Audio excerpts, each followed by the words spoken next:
Hello, my name is Anne DeSantis. I'm the director for the St. Raymond Donatus Foundation for Freedom, Family, and Faith. I want to tell you what's been going on with us since we've been in existence in 2015. The Mercedarian Friars came together and decided that they wanted to start a foundation to make outreach to families in crisis. And that's exactly what they did when the St. Raymond Donatus Foundation came into existence as a nonprofit 501c3 headquartered in Philadelphia. Since that time, I became the director in the beginning of 2018, and we basically have 4 facets to what we do. We offer prayer, priestly consultations, podcasts and videos, and also programs and events. Now, if you've never been to our website, just to invite you to go to nonatus.org and check out all the great things that we've been doing. Because since that time, since we've been in existence, we've now helped hundreds of families who are going through really challenging times. And as you all know, we went through a really challenging time in 2020. So I'd just like to invite you to go and check out the great things that we're doing. And there's more to come. If you or your church community would like us to come and do some type of an event where we can talk about what we offer in terms of that pastoral accompaniment and making outreach to families in crisis, please do reach out to us. And I'm just so grateful to be able to serve people like you and your families. So again, learn about us at nonatus.org. Thank you.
Fiat Ministry Network and Patchwork Heart Ministry present Journeys in Faith.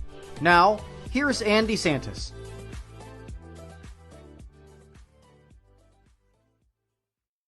Hi, welcome to Journeys in Faith here on this Friday evening. It's wonderful to be here with you during this beautiful Advent season, almost Christmas. And with me this evening, I have an amazing guest for you. I have Carlos Solorzano. He's the author of the book, I Am His Mother, and the co-founder of HCD Talks Ministry. That's Humana Corpus Dignitate, where he works with Angelica Della Lana. They're both friends of mine too. Now, the style of this show is a little bit different this evening because Carlos is going to present to you not only his life and ministry, but also talk about his book and also what's to come in the future for him in the ministry. So welcome, Carlos. Thank you for joining us. Hi, my name is Carlos Solorzano, and I'm honored to be on Journeys in Faith. And I'm here to tell my story, a little bit about my faith journey, as well as some of my work, both as a Catholic author, as well as a member of a Catholic ministry. So I was born in Carson, California, a little while ago. For some people, I'm a bit older than I may look. I grew up I'm a cradle Catholic. I was the youngest of 2 children. I have an older sister. My father was a Catholic high school teacher for many years. He taught language. He was a Spanish teacher as well as a theology teacher. And my mom worked for the city of Carson. She was an administrative assistant. And they had actually met at church as young adults. My father is 3 years older than my mom. And they, married at the church they met, and they were both from devout Catholic families. So the faith was something that was always a big part of my life. And since my everyday life was so normal to me, there were a lot of things I didn't realize, and I guess in some ways took for granted for many years. My parents were married until my father passed away, which of course I see more and more today is a blessing. That was actually close to my 40th birthday when that happened, so I was blessed to at least have my father for a long time. But they were both very supportive parents, very loving parents. I always felt their love and protection as well as their guidance. They were both very good at explaining things. If we were disciplined, why we were being punished. If there were certain things that were expected of us, the reasons why. I never felt like their expectations were unreasonable.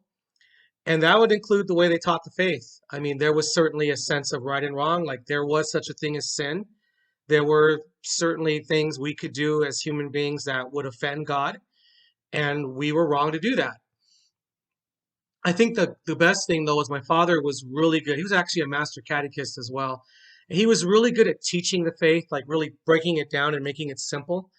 And I think that was really important because I think sometimes we're really good at overcomplicating things. And my father was just not that kind of person. He was very, very intelligent man. My father actually had a PhD and 3 master's degrees, so he was a very smart person. But he never wanted to use his education or his background to sort of display how wonderful he was. He was a very learned person. And it really hit me because years later, when I came across this quote of Einstein, I believe he had said something like, if you can't explain it to a 6-year-old, you yourself don't understand it, because it really isn't that difficult. So my father was good at really explaining the faith. He'd get into the catechism and some of the official teachings, what scripture would say. But I think it was a great imitation of Christ because of the fact that, Christ was a simple person, as he was a carpenter. Obviously, being the God of the universe, he had the omniscience that none of us could ever dream of having. But he knew how to reach people. The parables, just the way he would interact with people. So it really isn't that complicated. It's because it's all rooted in love. Now, my mother, on the other hand, the nurturer, if you will, she was very much, okay, this is right, this is wrong, this is what God expects of you. And if you sin, it wasn't so much, here's where you're going to go to hell, which I know some kids unfortunately get, but it was, if you ask Jesus to forgive you, he will. So to my parents, the making sure that my sister and I were aware of the loving God that we served, because obviously God is also merciful. He's not just the king and the judge. He's merciful. A great quote I always tell my students, so I'll get to my teaching background in a bit, is I came across was, if all of your sins were but a drop of water, my mercy is as vast as the ocean. So, if we're accountable for what we've done, God will forgive us. And that was something that was really drummed in my head. And I'm glad because of the fact that I encountered a lot of people of faith later in my life who didn't have that. And it's really disappointing to see that because there was so much more to our faith than just this hellfire preaching. And they never really had an awareness of a loving and forgiving God. And that was actually really, really sad. So anyway, I actually went to public school most of my life. I attended Dolores Street Elementary School in Carson, California, which is where I'm from. I lived 5 blocks from there, so it was like the whole walking to school bit. And it was nice because I got to meet a lot of kids from different backgrounds. Carson is a very multicultural city. And it was interesting because even though it was a public school, I went to school with kids who were Protestant, who were Jehovah's Witness, who were Mormon. Of course, with Protestantism, there's different denominations, so there was a lot of different students with different backgrounds. And then there were the occasional, Buddhists and Muslims. And it was amazing how many times we would sit out in the playground and talk about religion. And I always noticed that we were always kind of in a sharing mode. And that was, in most cases, there were a couple times, you're Catholic, oh, you're one of those weirdos, and that's fine. But it was certainly an interesting experience to go through that. It wasn't until high school that my parents decided I had to go to Catholic school. I wasn't happy about it because I went to school with kids that I knew since kindergarten. And there were actually a few that I went to preschool with that I had been going to school with all these years. And it is what it is. So I wasn't really happy about the idea of having to start over. I was just thinking this is not what I want to do. I want to finish school with my friends. But well, I was sort of decided for me. So what made it kind of hard too is I went to the school my father worked at, which was, not like the teachers were gonna, they would take attendance and, oh, you're Mr. Solorzano's kid. I'm like, yes, please continue. I didn't want to stand out for that reason. I just wanted to be me.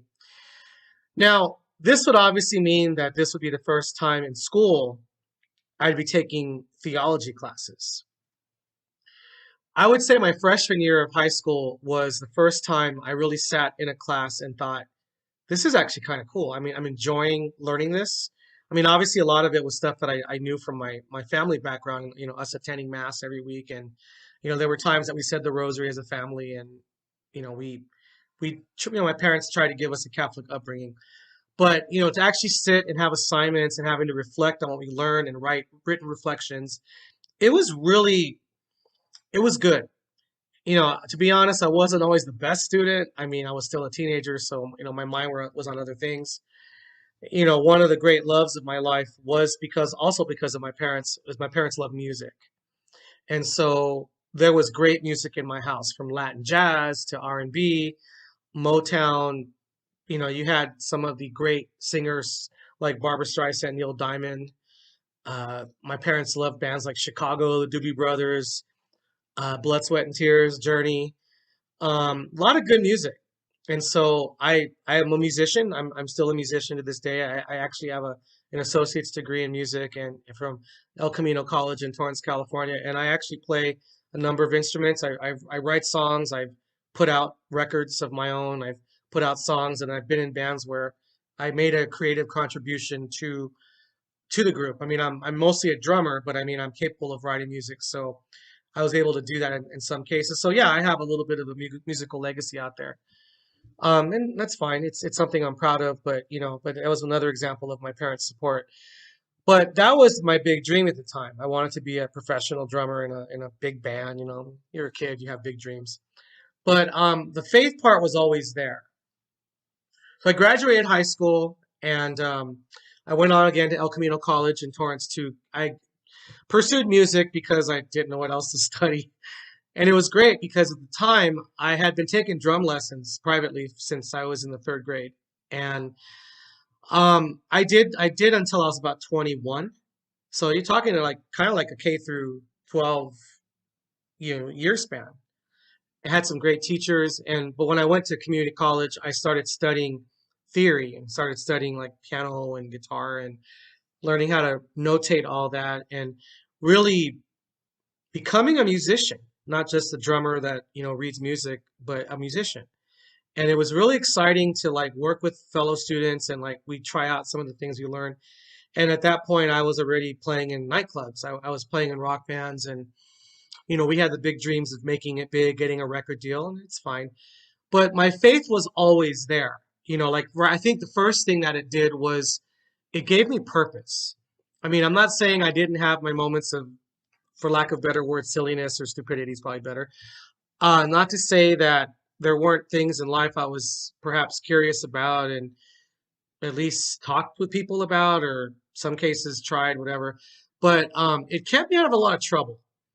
And a lot of it, first thing was I want to be around people that want to get things done. So I prefer to work with musicians in that setting because you're going to deal with people on a regular basis. And then, just when I'd be out in public, I mean, I was certainly out in the Los Angeles music scene, and some of it can get a little crazy. I pretty much stayed away from all that. I just didn't feel comfortable with it. Maybe there was something, and there's a presence in this scene, if you will, that sort of I never was comfortable with it.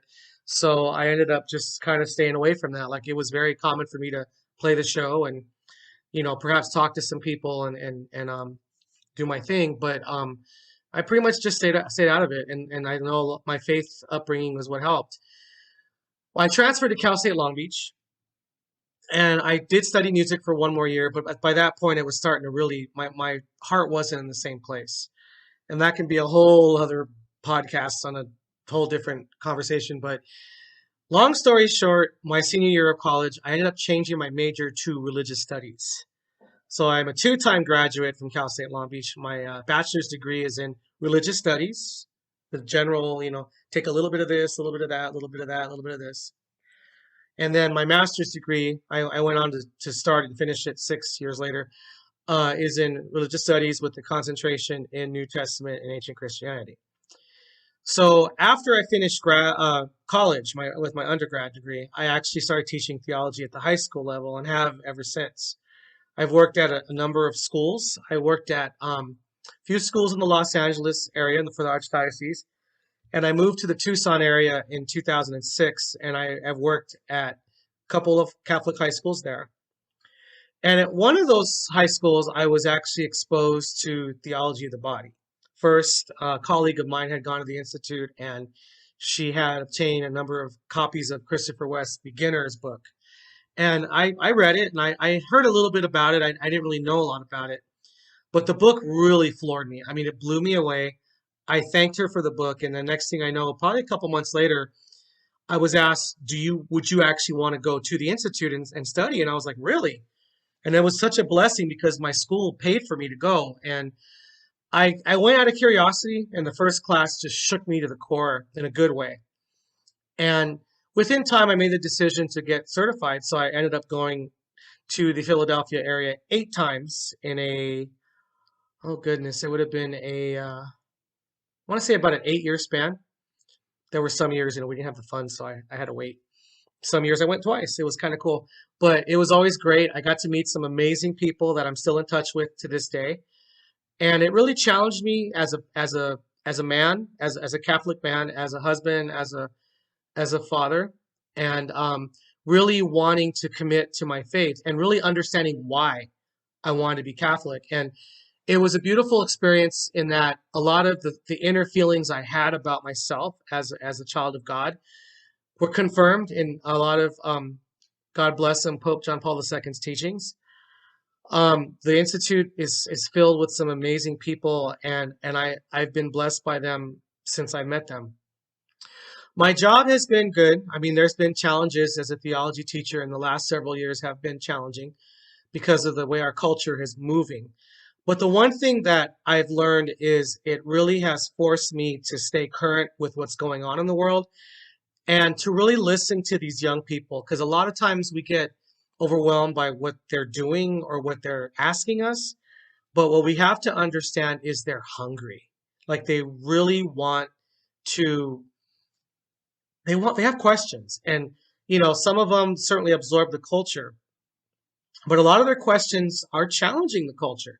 We have to remember these are young people that are very smart and they have good hearts. They're wonderful people, and they can see through a lot of the smoke and mirrors that put in front of them. And many of them are frustrated with some of the religious instruction they've had, and they want answers. So I have found just by listening to them, they will respect you. They will listen to you. You have to take that time to earn their trust. And it's interesting because young people are amazing. Like once you earn their trust, their devotion to you is really, it's unquestioned. I mean, and I've learned a lot from them too. They've asked some very challenging questions. They've forced me to keep studying, to keep learning different methods of delivering the teachings. And I'm grateful to all the hundreds of students I've had over the years. Now we're going to go to a commercial break.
Okay, now I'm going to talk a little bit about my book called I Am His Mother, as well as my ministry that I co-founded with my dear friend and now my comadre, Angelica Deliana, who it's called Humana Corpus Dignitate, HCD Talks for short.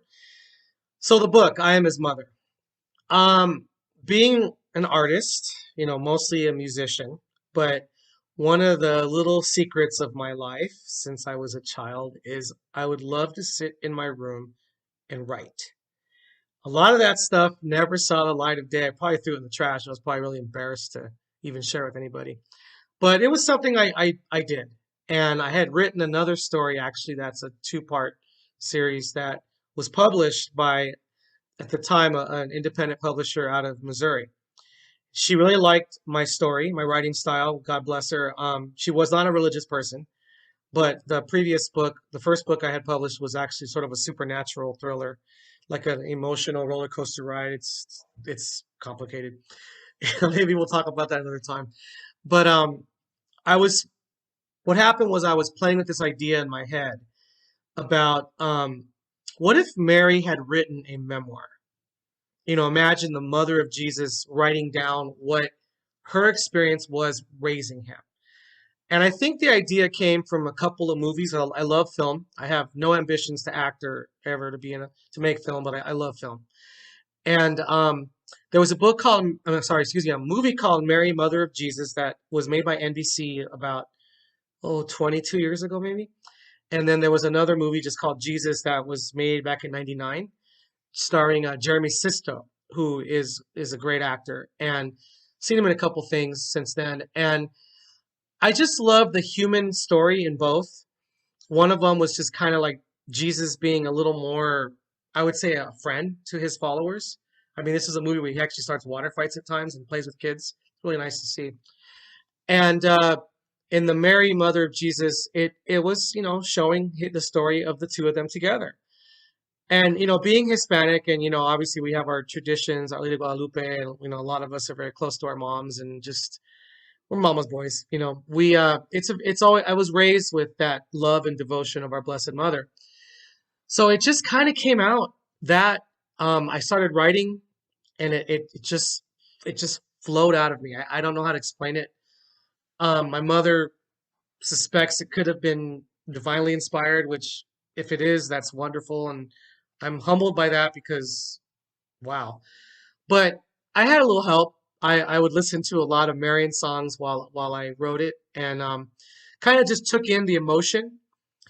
And one of the challenges is, even though I am a father, I have two children of my own. I'm not a mother, which means I don't know what it's like to carry the child, to deliver the child, and to have that connection that mothers have with their children. So the best thing I can say is I allowed myself to become, somewhat emotionally vulnerable. Like I kind of let that out and just allowed myself to, see, I guess you could say, the deepest part of my own love for my own children, which I'm not afraid to share because, I had that example from my own mother who loved me and my sister unashamedly. Like it didn't matter who was around. My kids are my heart and I love them, and I'm not going to hide that. So I learned that from my mom. So I imagine the love our Blessed Mother would have had for Jesus. So I kind of put that out there. So I would take a number of the gospel parts that she was featured in and kind of expand on that. So the book has those particular chapters or little quotes or something that are cited. But as far as the organization goes, I decided to get a little creative. So John the Apostle actually bookends the story. So the first part of the story is he's struggling because the community is suffering, and he just had his revelation from, that's in the book of Revelations.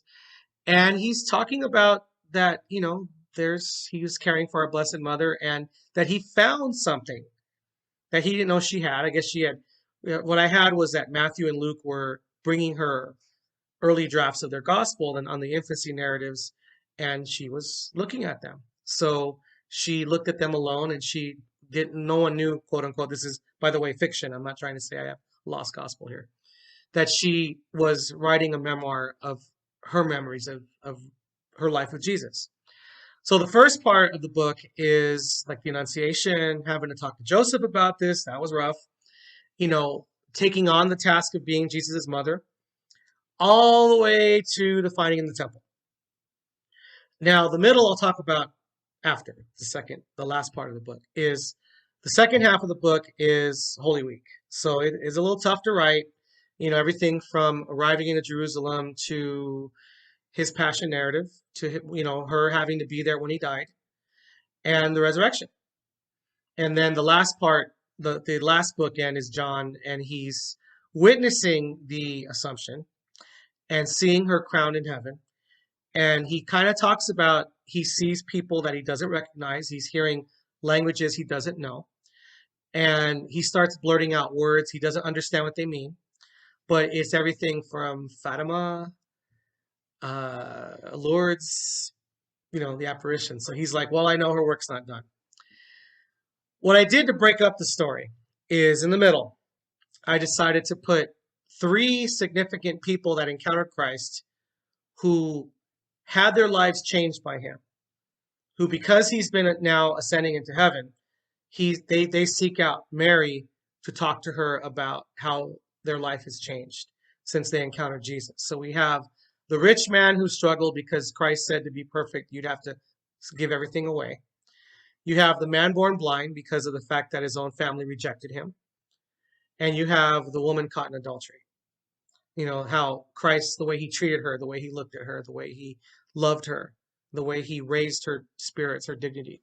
And, you know, because he's gone, as far as in the flesh he's gone, they seek her out because that would be the closest to talking to someone to let them know this is how my life changed because of Jesus Christ. So the last part of this talk, we're going to talk about the ministry I co-founded with my dear friend, Angelica Deliana. HCD Talks. You can go to our website, hcdtalks.com. That is also our handle on Facebook and Instagram. Long story short, you know, I am the theologian guy. You know, I have the theology of the body background. She is a catechist at her parish. Her home parish is St. Philomena in Carson, which is where I'm from, you know, so it's kind of a very special parish to me. But she's also a nurse practitioner. So when we were, you know, we've been friends for a long time. So when we were talking about just our faith journey one day, I was telling her about theology of the body, and I kind of gave her some ideas about it, and she got really interested in it. So she ended up buying the same book that hooked me, and she loved it. And, you know, being a medical professional, knowing a lot about the human body, she was very intrigued by a lot of what it's taught. Now, being a teacher myself and seeing how the best way to reach the kids, I was very intrigued by the idea of using science and history or whatever other disciplines I could to reach the kids. So, for example, if we talked about chastity and the importance of living a chaste life, or, you know, understanding why, for example, it's so painful to end a relationship with someone you've been sexually active with, the biology of that really tells a story. And this is, you know, obviously given to us by science. So there's nothing to argue. It's fact. So, you know, it's not so much, you know, the way I deliver it with my students was here's the facts. This is why it happens. Please, you know, feel free to look it up yourself and understand why this happens to you. And so we saw a lot of a common language, and it made, you know, obviously I was confident in the sources I had that would teach me a lot about human physiology, but it certainly has more credibility if it's delivered by a nurse practitioner. In the same way, say, a theological teaching has more credibility if it's delivered by a theologian. So that's, you know, us swapping. So that's why we do a lot of presentations together. Now, because of the work that we do, you know, we like to let people know, because a lot of parents and a lot of even religious educators are not comfortable with topics such as sexual ethics, chastity, you know, talking about sin, talking about, you know, mental health, you know, the whole person, if you will, homosexuality, the whole transgender phenomenon, all those things that are, you know, abortion, divorce, you know, euthanasia, infanticide, all these big issues that it's overwhelming. For some people, they might know a lot about it, but they, you know, it's hard. I mean, I've taught classes where, in my classroom with the students that I love dearly, you bring up a topic like homosexuality and abortion because of the political climate and the way that some of these kids are taught to oppose the church's teachings. The accusations, the whatever it is, you endure that. So I've had the daggers in the eyes, or the students walking out of class very angry.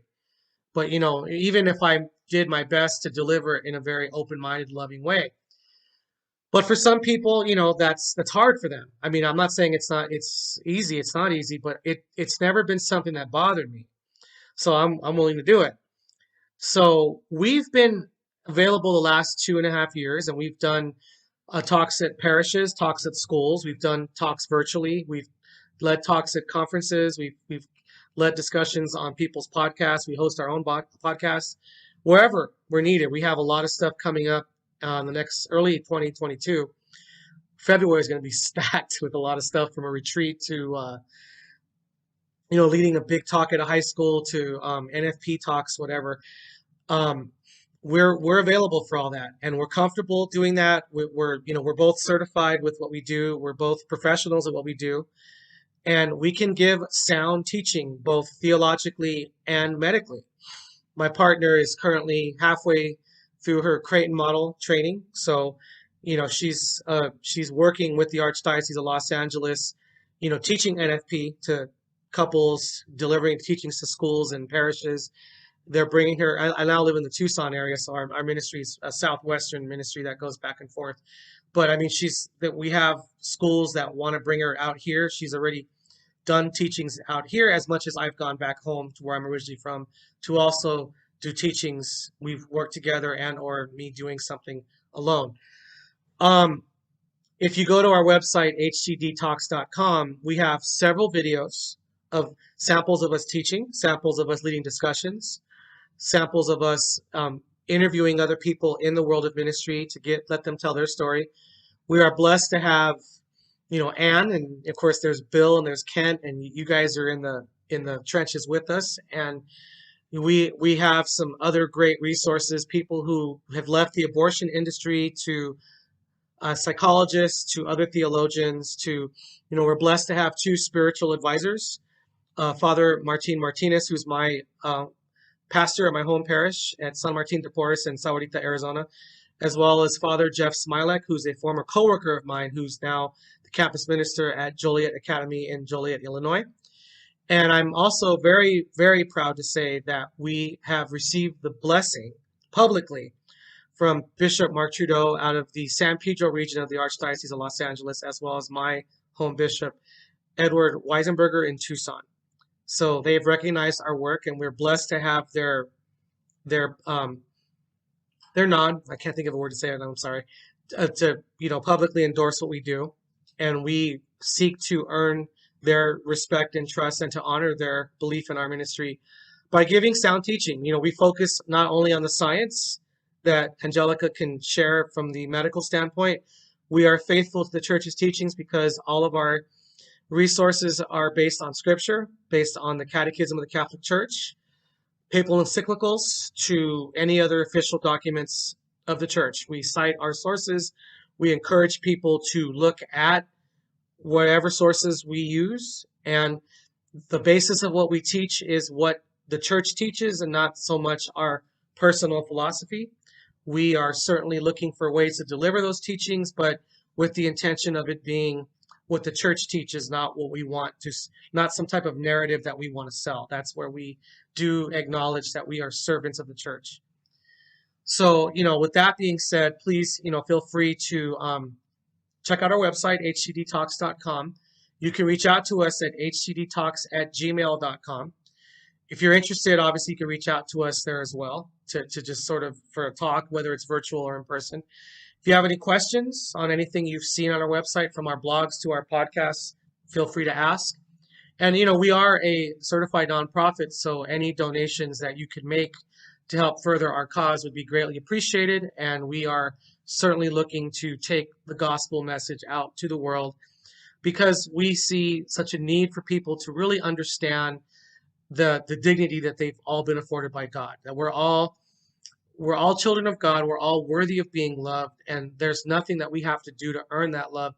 We as human beings are worthy of that love because God said so. So thank you all. Thank you, Anne, for having me. I appreciate that, giving my chance to share my faith story as well as a little bit about my book, I Am His Mother, and our ministry, hcdtalks.com. And I'll hope to see you all soon. Thank you. God bless.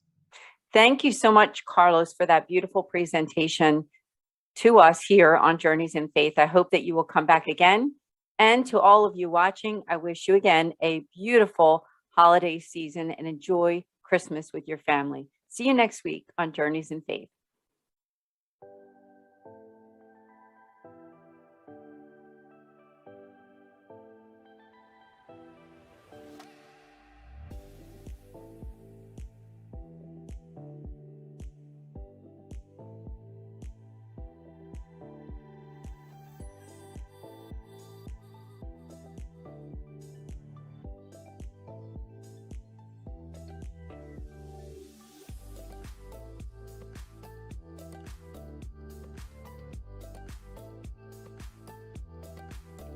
Journeys of Faith is a production of Fiat Ministry Network and Patchwork Heart Ministry. For more information about Journeys of Faith, email info@fiatministrynetwork.tv. And be sure to friend, follow, and like us on social media. Just search Journeys in Faith with Anne DeSantis.